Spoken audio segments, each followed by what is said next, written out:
It's Saturday, end of the week. Welcome to a new edition of Jocks and Pigskins.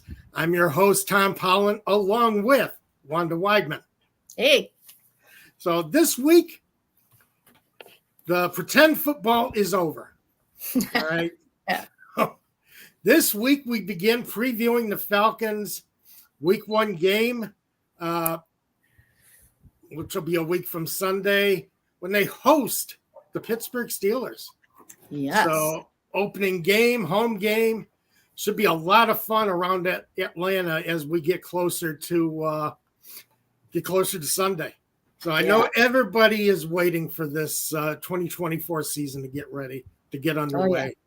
We're all tired of preseason, and it's ready to go. So we're going to preview that. We're going to have Zozo will be with us. And she'll give her own, unique views to the matchup, and we'll see what we both decide will be the keys to Sunday's game, because we have the keys not only for the Falcons, but for the Pittsburgh Steelers. What do they have to do to beat the Falcons? That's right. So going to be an interesting look. I've jotted down a few things for the Falcons. Wanda has a few things that the Steelers need to do, and we will argue it to the end. Well, I don't know about arguing, but No. But before we get started, want to give a shout out to the sponsor of Atlanta Sports Unlimited and this show, which is Prize Picks. So if I can get the banner right, there we go. There's the promo code. So, sorry about that. I am producing and actually being co-host of the show this week. So, double duty. Double duty. And, yeah. I'm dealing with a knee injury that I've been dealing with for the last 6 weeks. So, but I still plan on being on the field week one or in the studio week one. Knee injury is not going to stop me. I will be here. We will be talking football, play through pain. That's what you got to do when you're on the NFL level. That's right. But as far as Prize Picks will match up to $100 of your first deposit. Use the promo code ASU to support this channel and the show. So Prize Picks has all their week one props up, and some of those player props are fairly interesting. One, if you sign up for Prize Picks this week, get the extra $100 match, you get a chance to pick Caleb Williams and get this deal that Prize Picks is giving you. Williams is set up for over 0.5, half a yard passing against the Tennessee Titans next Sunday. They're giving you that pick to start your parlay with. Now, that's pretty generous, it seems to me. You start with a winner right out of the box, unless Williams gets injured on his first play of the game, which we really don't want to talk about, and I'm not going to talk about, but giving you 0.5 passing yards. So all he has to do is push out a 1 yard pass to, DJ Moore, and that's it. That's all. That's it. There you go. I know. I'm going to have to jump on this one. Yeah, going to have to jump on it, right? Falcons plays for this week, some interesting ones that I dug up. Kirk Cousins you can go above or below 203.5 passing yards. So, which seems fairly reasonable considering it's Kirk Cousins, considering he can let loose at a football fairly well and has always been a prolific passer. But also, if you're going to take the over on Drake Williams, on Kirk Cousins, going over 203, God, I can't speak today, 233.5 passing yards. I got to slow down just a bit. There's also, on receiving yards, Drake London, plus or minus 60.5 receiving yards. Bijan Robinson, 23.5 receiving yards. Darnell Mooney, 33.5 receiving yards. And Kyle Pitts, 42.5 receiving yards. So if you're going to jump on that Kirk Cousins total, you might want to give a run up through his 4 top receivers and really put together a parlay on that. Just to jump in there, on my fantasy team, I actually took Drake London and Bijan for week 1 to see how they play out. So we'll see how it is. I think this is a good opportunity if you want to jump on it. Yeah, I agree. So some great odds for you there. Some great player props that you can jump on. And as I say, if you think Cousins is going to smash that 233.5 passing yards, jump on his receivers too. Yeah. Because he needs those receivers to get there. That's right. That's right. And they're all at reasonable totals. All right, first, before we get into our keys to the game, last Thursday, the Falcons traded Taylor Heineke to the Los Angeles Chargers. So he's going to back up Herbert out in Los Angeles, be the backup that Jim Harbaugh was looking for. But a little bit of a surprise after he originally made the roster. So one of the things I also want to bring up is in our preview last week of who would make the roster and who would get cut, our look at the roster battles. We were correct about players that would be staying around the team, just, little off on the players who would win some of these position battles. Because some of those that we figured were going to be rostered for week 1 are on the practice squad, ended up being on the practice squad. We knew Fitzpatrick and Zion Logue were probably going to be practice squad players, but Chris Blair, Carlos Washington, Dane Cruikshank, Kevin King, we thought were all going to make the squad, the 53-man squad, and didn't do it. Couldn't cut it, but they did come back. They are around the team. They're going to be on the practice squad. And don't be surprised if some of those get called up to the main squad during the season. So we were off just a little bit, Wanda. Yeah, just a little bit. That's all, just a little bit. Missed it by that much. When you think about all the players, I think we did pretty well. Yeah, well, cutting down from 90 to 53. Yeah, exactly. We did all right. One of the originals that made the squad but got traded was Taylor Heineke. The Falcons got a 2025 6th-round pick back for him, which further bolsters next year's draft, which they already had a pretty strong position in. But, you can always use all the picks you can get when it comes to draft time. But for me, I didn't think Taylor Heineke had a big shot at making this team. And the Falcons kept hanging on to him, restructured his contract, and then finally ended up dropping him anyway. So now you're down a quarterback. You only have 2 quarterbacks. You have Kirk Cousins and Michael Penix. If Kirk Cousins goes down, Penix will have to start. But you don't have a quarterback behind them who's actually practiced with the team and been a part of the team up to that point. So they could have saved $7 million in cap charges if they had cut Heineke prior to camp. And I know they did get a pick out of him, but it seems like, I don't know. I don't think the Falcons from the start of this offseason have had their quarterback situation evaluated quite as well as they should have. What would you have to say?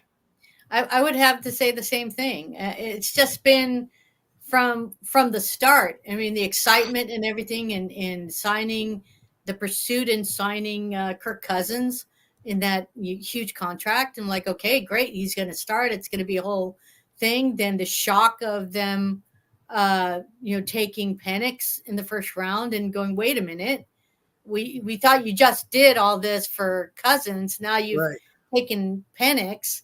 And then there was the battle with Heineke, and you and I discussed it last week and thought, Heineke didn't do that well in the preseason. So I thought for sure he was going to be cut. I didn't think he was going to stay. And yet they signed him and we're like, okay. And now they traded him. So it's like they're unsure of who's going to start their team. I mean, it's really odd. Well, for a team that feels like they are targeting playoffs this year, not just playoffs, but a deep run in the playoffs. Yeah.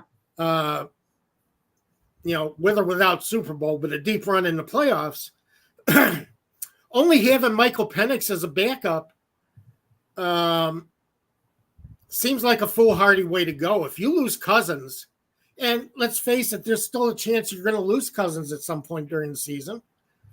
Is Penix going to step in and continue a drive towards the NFC South title, or are the Falcons going to see a drop in production? And as good as he looked in his one preseason bit of action, he hasn't faced action, regular season action, which is the fastest it can get. You got to be quick reacting. Does he have enough experience to take over this team and keep it winning? Raheem Morris seems to think so. I'm not so sure. So where do you stand on that? I think, they must at some point think if they didn't take Cousins and they had taken Penix, they would be in that position of starting him right off the bat.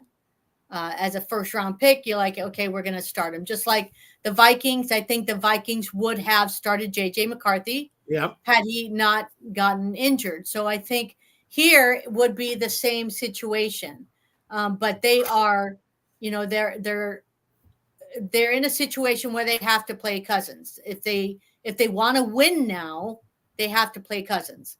But Penix is there. I think they feel more comfortable with Penix than they did with Ritter when Ritter came in last season. So I think I think they have a lot more confidence in his ability to play than Ritter did. And so, especially being in the championship game and how he played and the way that he performed, I guess, in the amount of games that he played in preseason, and yet shut him down in the last, where anybody knows that it's so important to give rookies reps, gets them going, that kind of thing, especially when the game is coming fast at you. So they're willing to take a chance on if something happens with Cousins and throw Penix in there, he's going to have to figure it out, and they're taking a chance that he's going to be able to do it. I think it's poor management when you're thinking that way. If you're thinking for the better, the better advantage of the team, you should be fully prepared to at least have a vet as a backup, right? That knows the game and can continue on. And there were several of them that were available that could have stepped in. Yeah, I agree.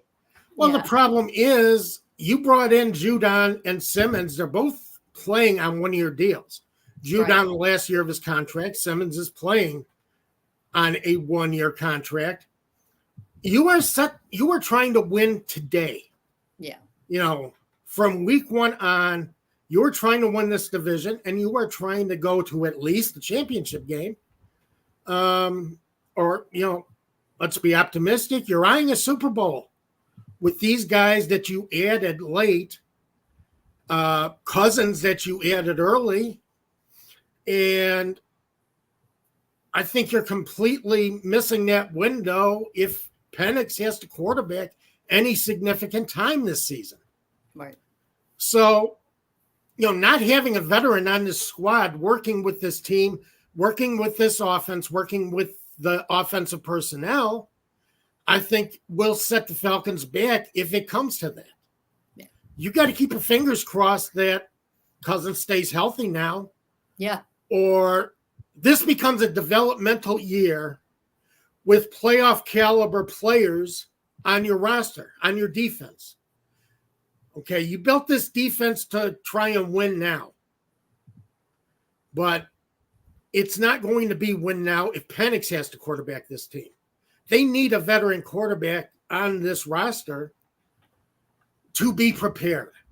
Because I think if Penix plays this year, it's not a playoff season.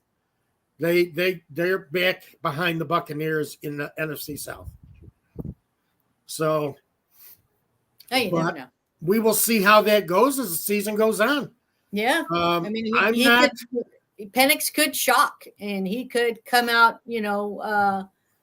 guns a blazing and surprise everyone.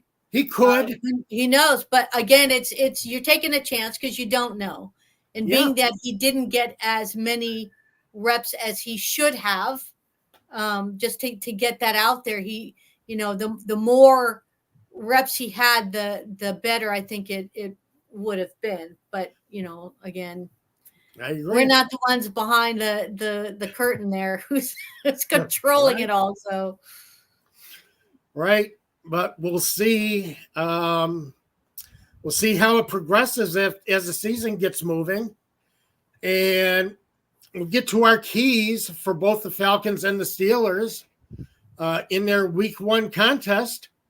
All right. And I've taken a look at what the Falcons are going to be looking at, what they're going to need to come out victorious, come out 1-0, heading into their Week 2 primetime matchup against the Philadelphia Eagles. They're going to have their offensive line is in its second year together. So they do have continuity along their front five on offense. But they're going to be facing a potent Steelers defense, a potent Steelers pass rush. So it's one of the keys is going to be how they hold up against that pass rush. And I think the continuity will help. Caleb McGarry's the weak link, but how well do they stand up to a rush that's going to, includes TJ Watt, who is all-world, Cameron Wake, who's a top defensive lineman, and, a team that knows how to get after the passer. Yeah. That's going to be a big key to how well the Steelers do. It's going to help if they do gel. It helps Kirk Cousins, keeps him upright in the pocket, keeps the uniform clean if we want to go with your NFL euphemisms. Then and also will help be a positive for Bijan Robinson.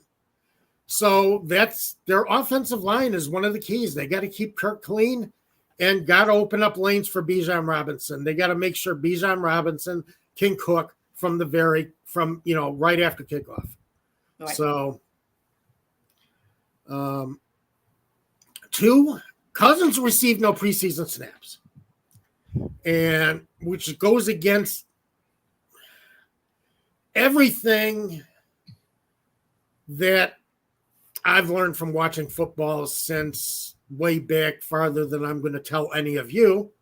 But so, one of the keys is how does he look in the pocket after suffering the Achilles tear last season?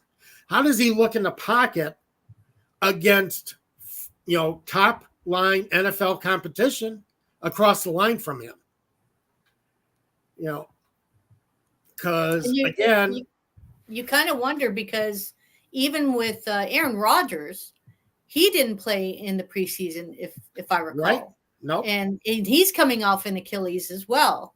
So, your thinking is, do they have that much trust in their veteran quarterbacks that coming off an injury like that they just can go in cold without having that chance to just kind of let it loose and acclimate back into the game through preseason? or they just keep these veterans in little bubble wrap until it's time to play. I just don't think that's wise for the drives team. me nuts when a coach decides he has to put his starting offense, starting defense, wrap them in bubble wrap and keep them safe for the season. You've got to get some time on the field. Yeah. If you want to be prepared for the season, you got to get some time on the field. So not only how does Kirk Cousins look after suffering his Achilles tear, how does he look in his first action of 2024, but how will he look within Zach Robinson's offense to get comfortable with his receivers, get comfortable where his receivers will be, finding his receivers with timing, knowing where his receivers want the ball, where they feel they can be most effective as far as where they feel, where Kirk Cousins can deliver the ball, where his receivers can be most effective. I mean, that plays a big part in your offense. That's why a lot of teams that don't play their first team offenses in the preseason, they look rusty coming out because the timing's not there. I'm glad you mentioned that because I saw a snippet with Garrett. Garrett? No, what's his name? Wilson. I think it's Garrett Wilson from the Jets, a wide receiver, and Aaron Rodgers, and how they went head to head. And Wilson's response was, "Well, you should have been here preseason. You weren't here." So he's like letting him know, or even you needed a training camp. You should have been here in training camp to have that ability to be able to develop a relationship with your receivers to know where I want the ball. Right. But it seems like here are these veteran quarterbacks. We're the ones that are better. You need to go where we throw the ball. Right. But we've seen that the best way to do this is if you have that relationship with your wide receiver. Right. Aaron Rodgers should know this because of his relationship that he had with Adams and how that was just on the money every single time because he knew where he'd be. He knew that the route, he knew where he could throw it. The same, and for Cousins and Rodgers here with Cousins to be able to know where to throw it in front of, Drake London or, how Kyle Pitts loves to get it on which side of the shoulder, to be able to do that and know that rhythm is going to win you games every time. Yeah. And I totally agree with you. It's just if there's not a cohesiveness between the quarterback and his receivers, there's going to be a lot of drop balls and a lot of that's on me.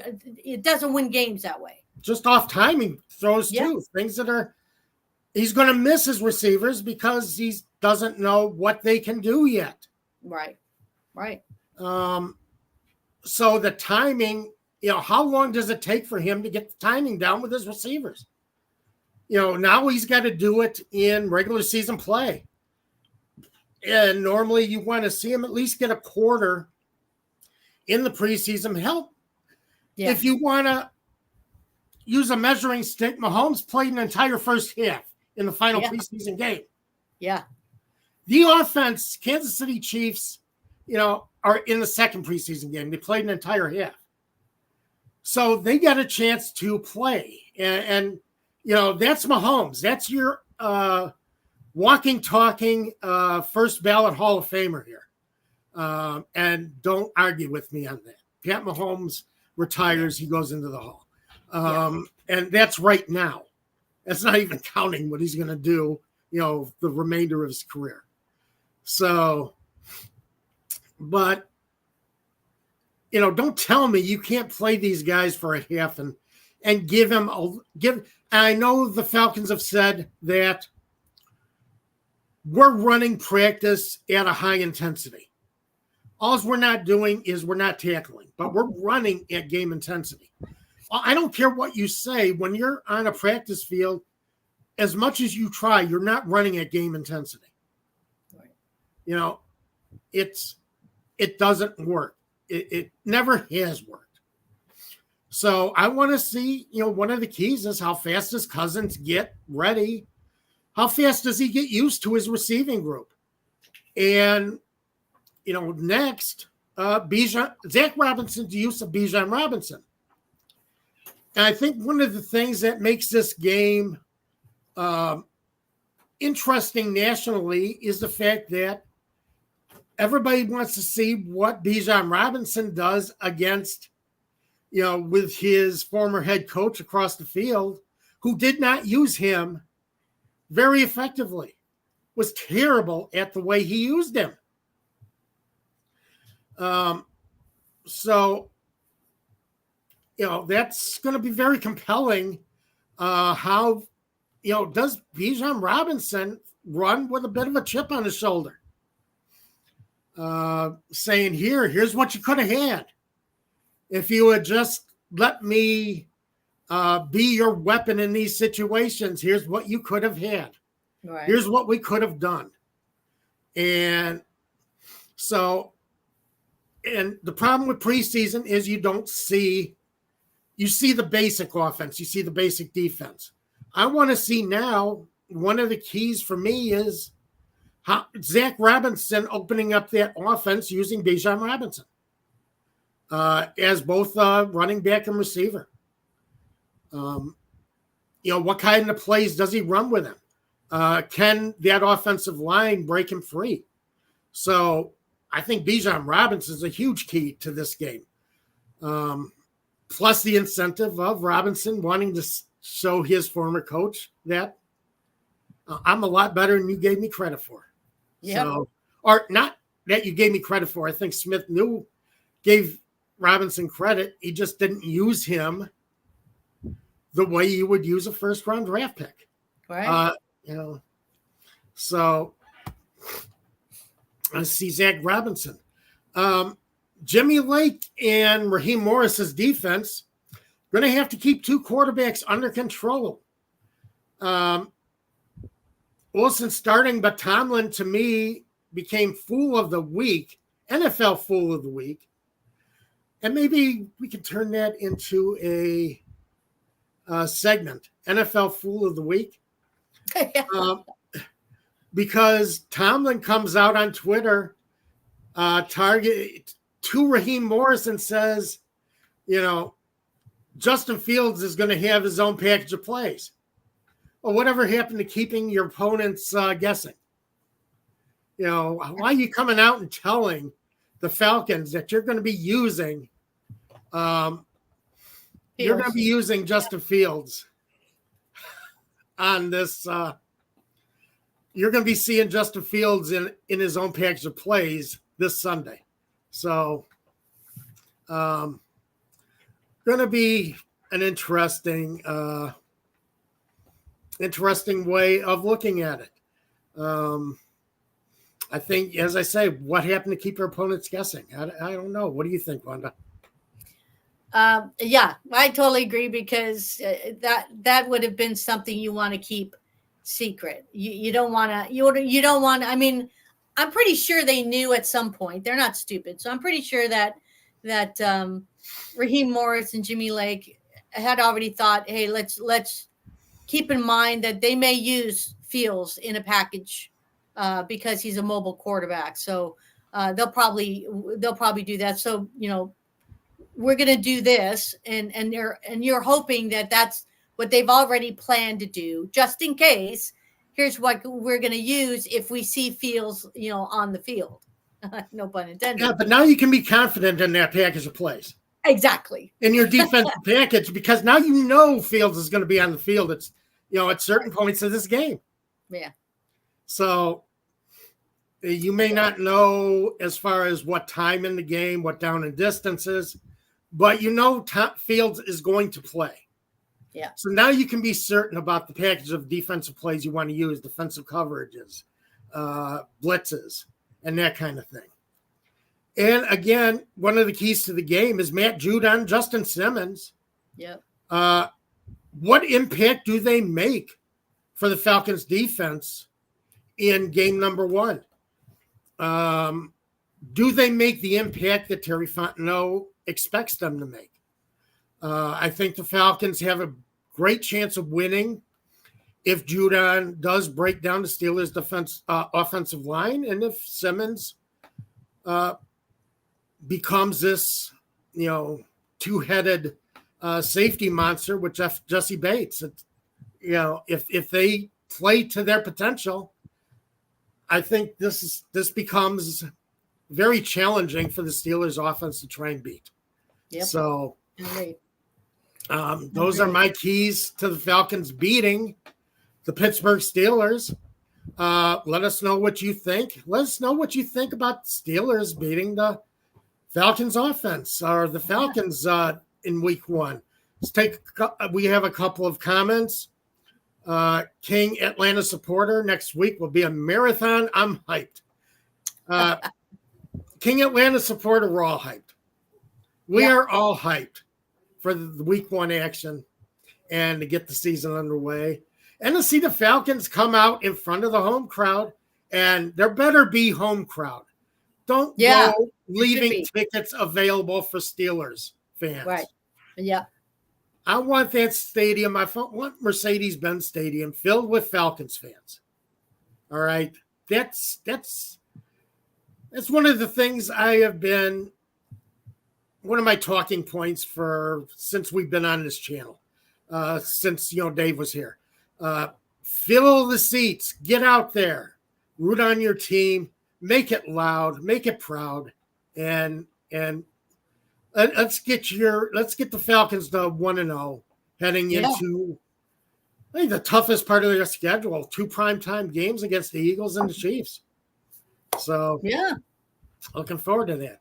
Larry Orange says, I'm afraid the first string not playing in the preseason is going to hurt. I hope I'm wrong. Larry, I hope you're wrong too. Yeah. Hope you're wrong too. But I've been watching football for a long time. And I know Juan has been watching football for a long time. And we're not going to tell you how long we've been watching football. But, yeah, I mean, I know some people say it doesn't matter. But, I mean, you youngins out there think that it's not that important. But I assure you, it is important to get some preseason action under your belt for the starters. And drives me nuts when they don't. If they didn't think it was important, they wouldn't have had so many teams with playing their starters this preseason. Have you noticed this preseason they had more starters starting the first preseason or second preseason game than they've had in years I've watched? Yeah. And it's because they see the importance of it. They see they need to get the rust out. And it's just great cohesiveness when you have new players on the team, especially whether it's new quarterbacks, rookie quarterbacks, whatever it is, they need to get out there and gel together. And I think it's going to pay off for those teams that did that. Right. Exactly. It doesn't take long for a lot of teams to figure out what needs to be done, what you can get by without. And what needs to be done is getting your starters on the field, especially when you got a new offensive coordinator, new quarterback. Yeah. So, but let's see, 2 teams out there week 1. We've seen what the Falcons need to do, what they need to accomplish to win against the Steelers. What do you think? What are the keys to Steelers beating the Falcons? Okay. Well, so we've already talked about, Russell Wilson being the starter. We got to see him play preseason, and he did okay, but it wasn't pretty. We got to see what Justin Fields would do under Arthur Smith and trying to see how that works out. And there were a couple of times where he looked good and a couple of times where it's just Fields, unfortunately. and there's fumbles and there's inconsistency. There's times where they were just right, back on dime. So again, it's not a surprise seeing that the Steelers, got a financial steal out of Denver. They're not paying Oh yeah, they squat got him for for free. Wilson, so they're gonna see what Wilson is gonna do, and they have to play it out with this QB competition, if that's what you want to call it. But mainly to see who would step up, who's going to be the one that is going to lead the team. And as of now, Russ is the one that brings the experience to the table. Now, granted, this is Russ's third offensive coordinator from leaving Seattle, goes to the Broncos, and now here with the Steelers with Arthur Smith. See how that is, and yet he didn't play that much because of injury. So again, it's still kind of up in the air. And the Steelers can't really feel confident in knowing if Russ is the guy. Which Russ is the one that's going to be leading the Steelers here? So they've done the rookie route with the Steelers. They've been there, done that last year. And so now it's up to, and I put this in quotes, experience. But Tomlin, he's going to use Fields, like we talked about, in some type of skill set to, I think, balance it and give some mobility in that offense. Because he is a running quarterback, so I think they're going to do some packages there. Where I see some of the keys, so Wilson, he's got to be able to start fast, get the ball out quick. See the plays, the receivers, get the plays out, and let your playmakers do what they need to do, such as George Pickens. Give him the ball. He did pretty well last season. I believe he had over 1,000 yards, but he needs to be able to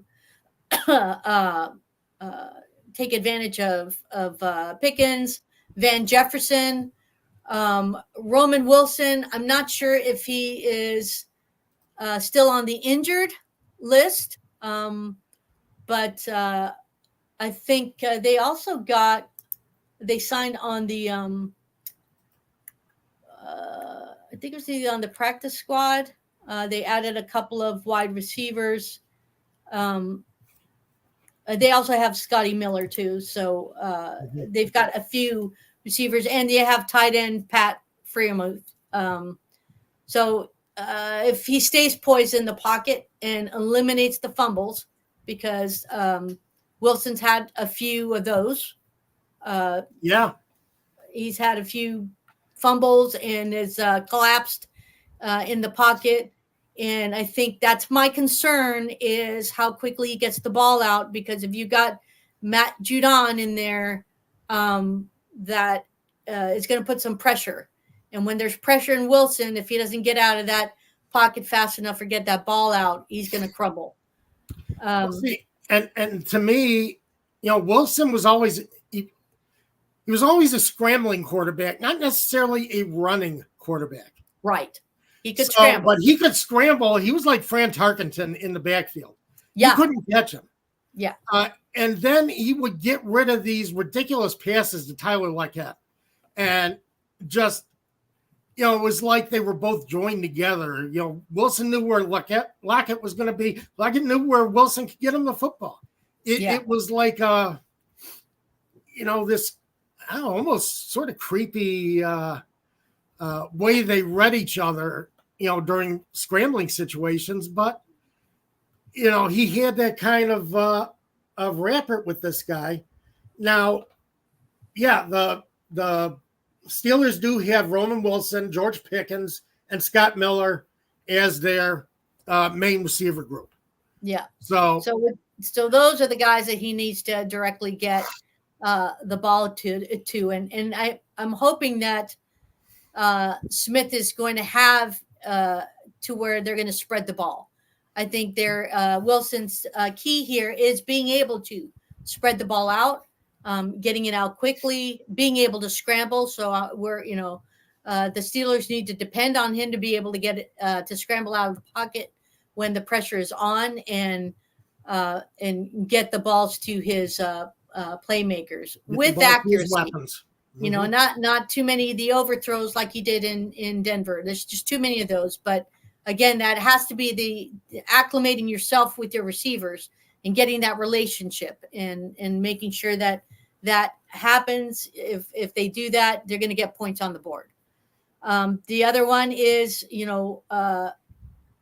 Smith being able to have a balanced offense. Will he have a balanced offense? He didn't have a balanced offense in Atlanta. And that starts with your running backs. Yeah. You've got Najee Harris and Jaylen Warren, two really good running backs. Najee ran over for 1,000, and Jaylen, I believe, was at 700. So they're your weapons on the ground. Is Smith going to be able to use them to be able to open that passing game for Wilson? Right. I'm hoping he does, because you've got some power running backs here.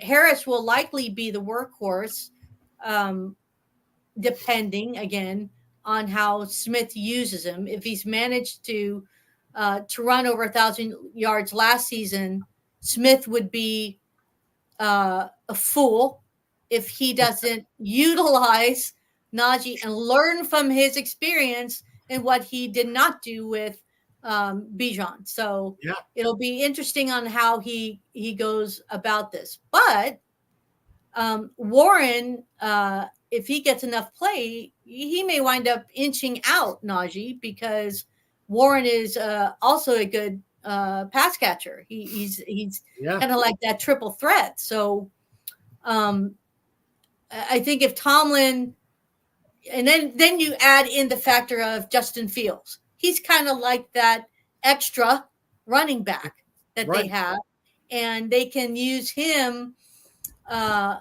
if Tomlin, obviously he said he's got some QB packages, but I think they may also use him as an additional running back, kind of like a Taysom Hill situation.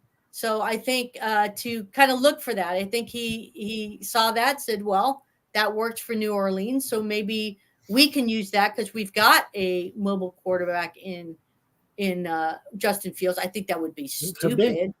Only because if he's your backup, you don't want to lose your backup. So I don't think they want to use that too much in that kind of package situation. But I think that the keys there would be Smith being able to run a balanced offense. If he can do that, I think that puts and gives the Steelers a nice edge if they can move the ball. One of the dangers of having Justin Fields is the fact that he can roll out and he's a threat to run. Yeah. But if Simmons and Bates start to creep up looking for that run, he can make that throw. Yeah. So you've got to stay honest with Justin Fields. Right. You can't start creeping up and, one of the safeties start creeping forward to guard against the run, because he will let go of the ball. And it's going to be, how do the Falcons handle those situations when Fields is in the game? Can you keep him pinned behind the line of scrimmage without committing a safety to being, that spy, or that, taking somebody out of coverage to be the spy on Justin Fields? Exactly. Because he will, when he scrambles and he gets that opening, he's so elusive. So he can really put the Falcons on their backs if he gets going. So that's where I see that there's a key there in how they utilize the quarterbacks and how they utilize the running backs. We got go ahead. Hold on. We got a couple of comments I want to get to first. Cool. Before we go in. Steelers fan here, paranormal in the funhouse. Steelers fan here, a lot of respect to you guys. Hey, a lot of respect to the viewers too. Thank you. Dave Holcomb, who was my partner here for a couple of years, he grew up a Steelers fan, and so we do have respect for the Steelers on this show. Absolutely. And established respect for the Steelers on this show. So we're going to be. That's why this game is going to be so much fun to open with. Yeah. Because you got two teams that are looking to take that next step. Who's going to get to take the next step? Also from Paranormal in the Funhouse, Falcons probably going to destroy us. We've been hating on by ESPN a lot this year. Hope you guys do good this year with Cousins. Hey, Paranormal, I wouldn't say destroy. These are two teams that I say are coming out looking to establish something. Yeah. To establish a reputation from game one on. So, and Mike Tomlin has never had a losing season. Now, Right. I've seen a lot of people, and yes, ESPN saying this is Tomlin's first losing season. This is going to be Tomlin's first losing season. I thought those couple of years with Pickens might have been Tomlin's first losing seasons. They managed to win somehow. So don't count the Steelers out of anything. Yeah, exactly. As I've always said, once you make the playoffs, anything can happen. So exactly. And he makes the playoffs. Yeah, exactly. So, That's how it works. And Tomlin is very good at getting his players on the right page. Even it could be later on, but he'll get them there. And I think that's where he feels that they've got what it takes to be able to get to that point. That leaves the Iron Curtain defense. Let's not forget about the Iron Curtain defense there. The Steelers have put pressure on Cousins, and we know that when Cousins is pressured, sometimes he'll get sacked. And we're gonna trust TJ Watt, who is really good at that. And then you got, as I say, all world. He's another guy who retires and 5 years later goes straight into the Hall. Oh, of course. And then you've got Patrick Queen. So you've got two linebackers that are going to go in there rushing in and putting that pressure on Wilson. I think that is a two-headed monster for the for the Steelers defense, and they've needed that for a while. So I think this is that was a good choice in getting Patrick Queen in there. And then you've got Cameron Haywood on the other on the end, and then you've got the addition of the rookie Troy Fantanu in there on that defensive line. So I think they've got some key players up front in the Steelers defense and in that linebacker core that is not going to make it easy for the Falcons offense.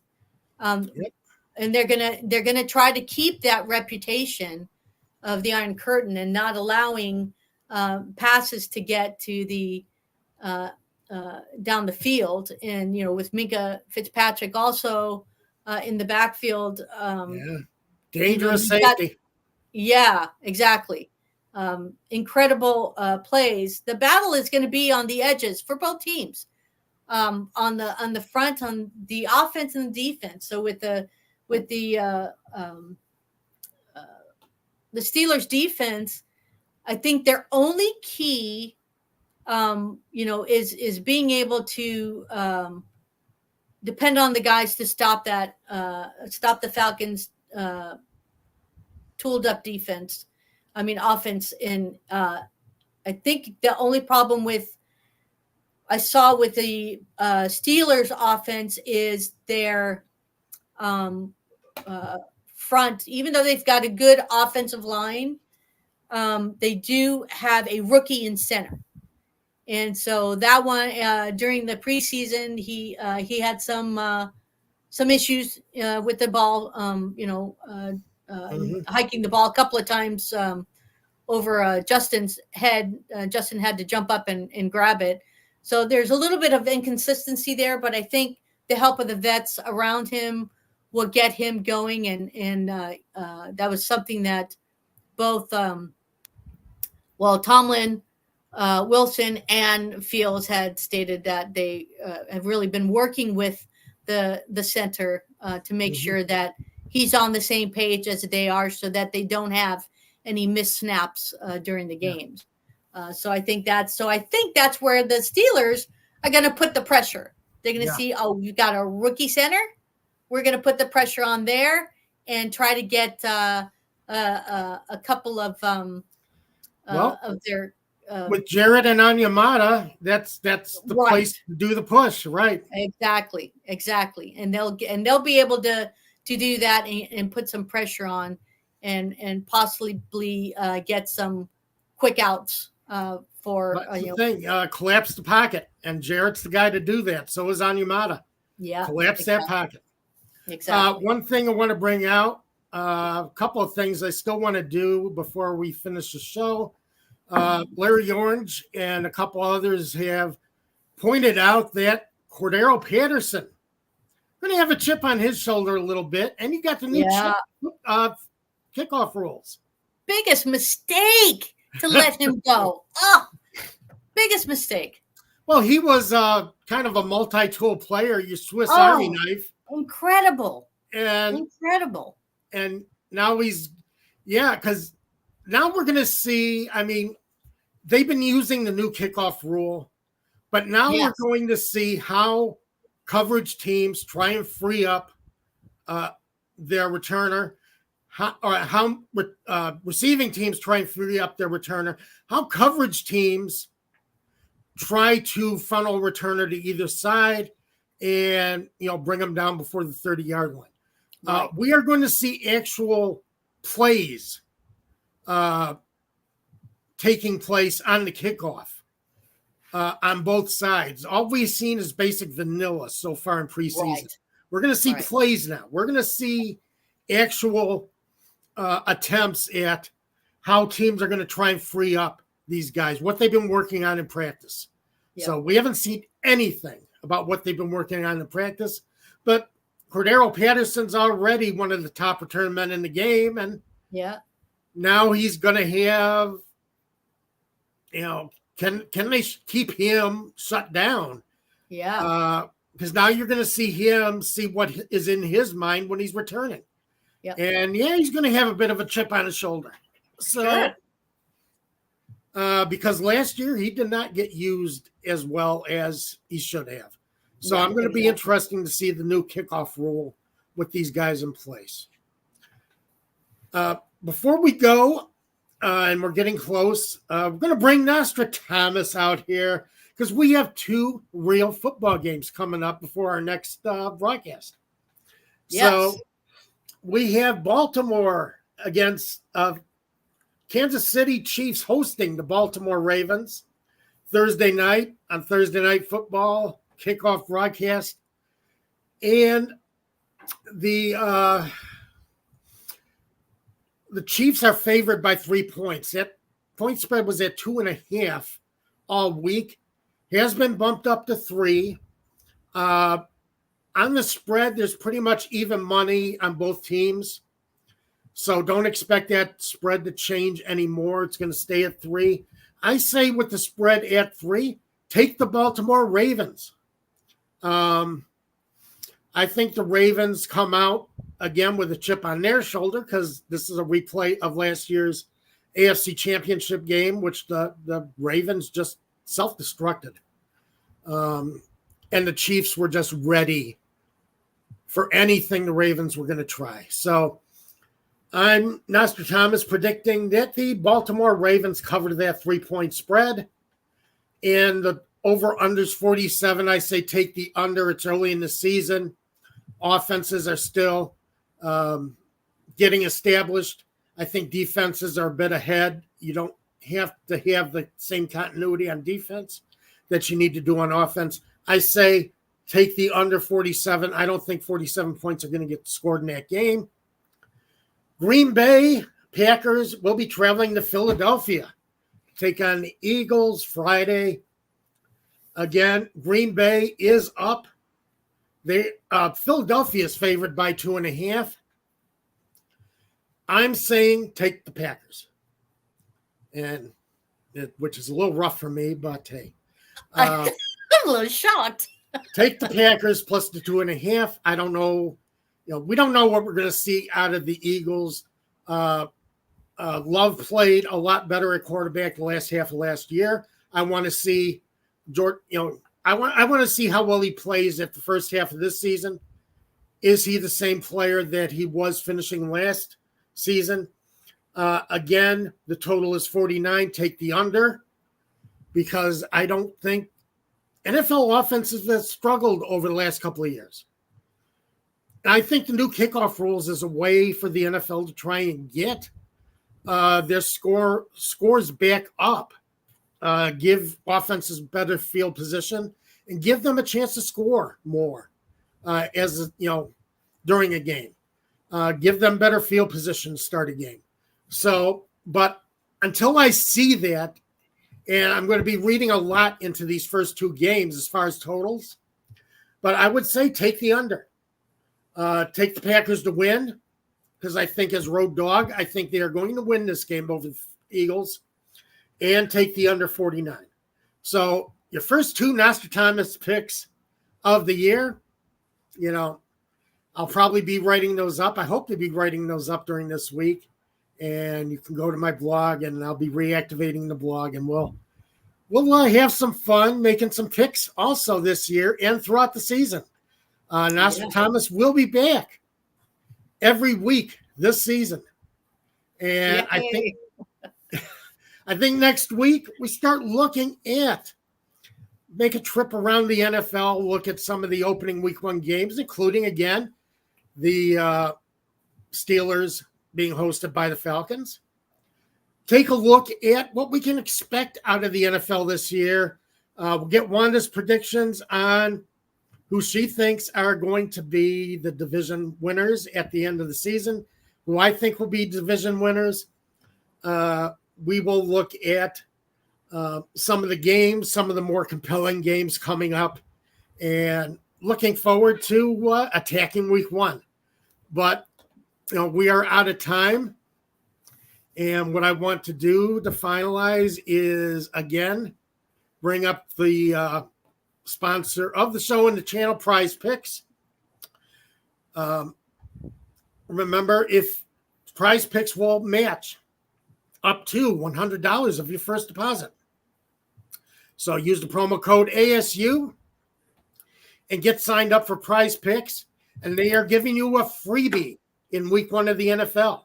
Caleb Williams, plus or minus half a passing yard. So if you think Caleb Williams will pass for more than a half a yard, then sign up for Prize Picks, take him and use him as the anchor for your first week of the NFL. Wanda, great show. Look, this has been a lot of fun. Looking forward to real football and speculating about real football as we move forward. Sounds great.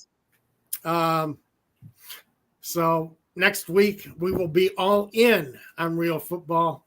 Exactly. It all happens next week, so it'll be exciting.